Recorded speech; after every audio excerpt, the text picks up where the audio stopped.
So you work with customers at all stages, and all ages probably as well. Some before kickoff, some mid-project, and some right before go live, and even some who've been live for years already. If you could only give one piece of advice to a company that's 2 months away from starting their F&O implementation, what would it be? I would say probably one would be start early. I think it's just basically start training early as possible. And this is supported by our customers who just like we talk a lot about like what sort of like how did this training experience go about, like what did we do right, what did we do wrong, if we were to do this again what would we do different. And when I talk to our customers, even the ones that has started early, they say I wish we had started earlier, or I wish we had invested more time and effort into actually learning how the solution out of the box works. It's a different world right now because 10 years ago, AX was being implemented by heavily enhanced and customized. So the Microsoft was selling it like that. It's basically you can change the software any way you like, fit it to your needs. But today's world is completely different. You know, with all the continuous updates, everybody wants to implement as standard as possible. And the only way to achieve that, you really have to know standard really well. You know, you have to be able to understand the functionality in depth.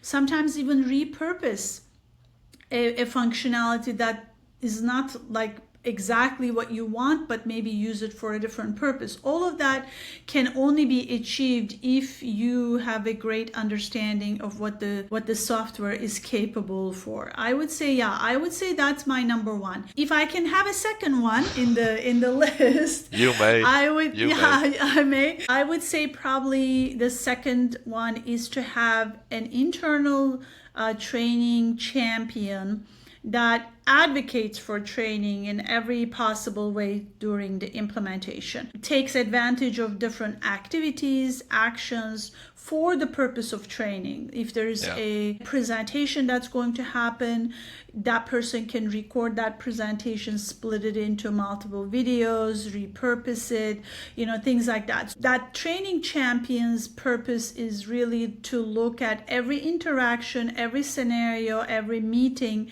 from the perspective of how can I take advantage of the situation for the purpose of training. And when you have someone like this in your implementation, you are going to take advantage of so many of the things that you normally do that can be geared and used towards training for the long term. Just clarifying, this is different from having a change management lead or a project manager. That's correct. So this is basically so the project management person is going to be primarily focused on implementation tasks, configuration, migrations, integrations, testing, all of that stuff. Change management lead or change management person, and they don't have to be all individual people, but just obviously with the roles.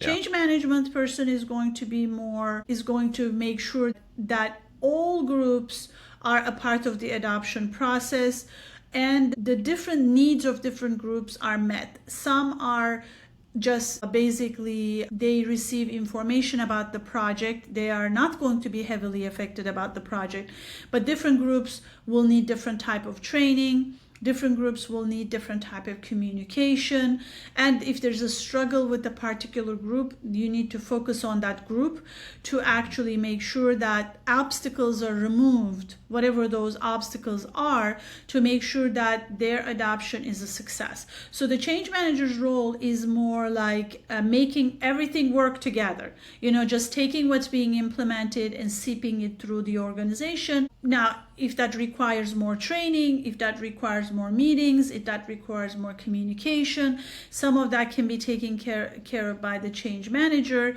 or they can tap into trainers and bring them into the fold. The training champion is more, I don't really see this person as maybe, it doesn't have to be a full-time person, but someone who has that mindset of looking at activities, making sure that if somebody's struggling, is that person gets the training that they need. but also different activities that are performed in the implementation can be repurposed for the purpose of training. So training is sort of in the mindset of that person throughout the different phase of the implementation.